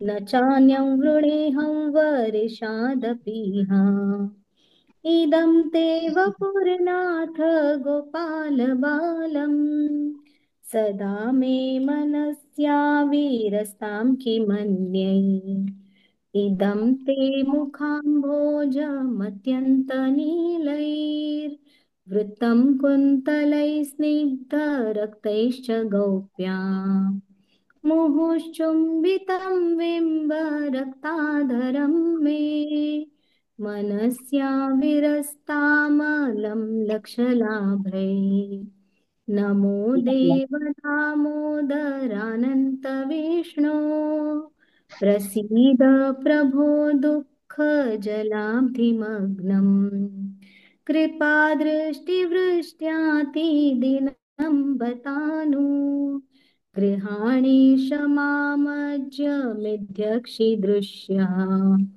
कुबेरात्मजौ बद्धमूर्त्यैव यद्वत् त्वया मोचितौ भक्तिभाजौ कृतौ च तथा प्रेम भक्तिं स्वकमे प्रयच्छ न मोक्षे गृहो मेऽस्ति दामोदरेह नमस्तेऽस्तु दाम्ने स्फुरदीप्तिधाम्ने त्वदीयोदरायाथ विश्वस्य धाम्ने नमो राधिकायै त्वदीयप्रियायै नमोऽनन्तलीलाय देवाय तुभ्यम् नमो राधिकायै त्वदीयप्रियायै नमोऽनन्तलीलाय देवाय तुभ्यम् नमामीश्वरं सच्चिदानन्दरूपम् लसत्कुण्डलं गोकुले भ्राजमनम्। हरे कृष्ण माताजी। हरे कृष्ण हरे कृष्ण कृष्ण कृष्ण हरे हरे हरे राम राम राम हरे हरे। खूप सुंदर माताजी, हरी बोल। आणि आज आपला कार्तिक मासाचा वर्ग जरी संपलाय तरी आपला उत्साह आपल्याला असाच ठेवायचा आहे। आपण स्कंद पूर्ण करणार आहोत, तर सगळ्या भक्त वाचकांनी येत राहायचंय। अशाच आपला ह्याच वेळी म्हणजे 2 वाजताच आपण घेत राहू आणि सेम लिंक राहील आपली। उत्साह कमी पडू द्यायचा नाही कार्तिक मास जरी संपला तरी, कारण आपण म्हणतो ना नित्यम भागवत सेवया, भागवताची सेवा करण्याची आपल्याला संधी मिळालेली आहे, ती आपण हातातून सोडायची नाही। हरे कृष्ण अन्वया माताजी। हरे कृष्ण, खूप छान घेतला वर्ग। हा हरे कृष्ण, धन्यवाद माताजी। सर्वजणी आलात, छान अगदी। मी रोज जॉईन करू शकत नव्हते, पण तरी मी थोडी जरा उशिरा येऊन तरी पण मला एक अर्धा तास तरी ऐकायला मिळत होतं। आणि योजना माताजींनी खूप छान म्हंटल, तुमचा आवाज छान आहे। धन्यवाद माताजी। माताजीचा आवाज खूप छान हो हो, खूप छान। आता 2 वाजता असंच भेटूया। फक्त शुक्रवारी आमचा लेव्हल 3 चा वर्ग असतो, त्या दिवशी मी वर्गामध्ये वेळेचं सांगेन तुम्हाला। बाकी अन्यथा एरवी आपण 2 वाजता जसं ठरलंय त्याप्रमाणे भेटत राहू। आता सर्वांचे खूप धन्यवाद। सर्व भक्तांनी सहभाग घेतला, सगळ्यांनी सहकार्य केलं। अगदी ऐन दिवाळीत पण तुम्ही येत राहिलात थोड्या वेळ का होईना, तर खरंच कृष्णांचे आशीर्वाद आहेत आपल्या सर्वांवरती। आणि अशीच आपण भागवतमची सेवा आता स्कंद पूर्ण करूया आणि आजचा वर्ग इथे थांबवूया। मग वांछा कल्पत हा बोला या योजना माताजी। होता की जसे हा आपण दिवे लावत होतो ना कार्तिक हो मासात, तर आज त्याचा शेवटचा दिवस असेल ना दिवा लावायचा। हो हो हो मग त्याचं म्हणजे अद्यापन काही, म्हणजे उद्यापन काही बोलून वगैरे काही म्हणून नाही नाही, असं वगैरे? काहीच नाहीये कार्तिक मासामध्ये। तर मला तरी काही माहिती नाही, म्हणजे काही असेल तर मी माताजी जरा बघून चेक करून ग्रुपवरती टाकते। पण दीपोत्सव म्हणतात तो हा कार्तिक मासाचा म्हणजे मास संपल्यानंतर आपण थांबवतो असंच आहे. हा हा चालेल. हं? धन्यवाद हा माताजी. हरे चालेल. कृष्ण. हरे कृष्ण. हा वाञ्छा कल्पतरुभ्यश्च कृपा सिंधुभ्य एव च पतितानां पावनेभ्यो वैष्णवेभ्यो नमो नमः. अनंत कोटि वैष्णव वृंद की जय. श्रीला प्रभुपाद की जय. हरे कृष्णा कृष्णा कृष्णा हरे हरे, हरे राम राम राम हरे हरे. हरे कृष्ण. हरी बोल सर्वांना. हरे कृष्णा. हरे माताजी. कृष्ण. हरे कृष्ण. हरे कृष्ण सर्वांना.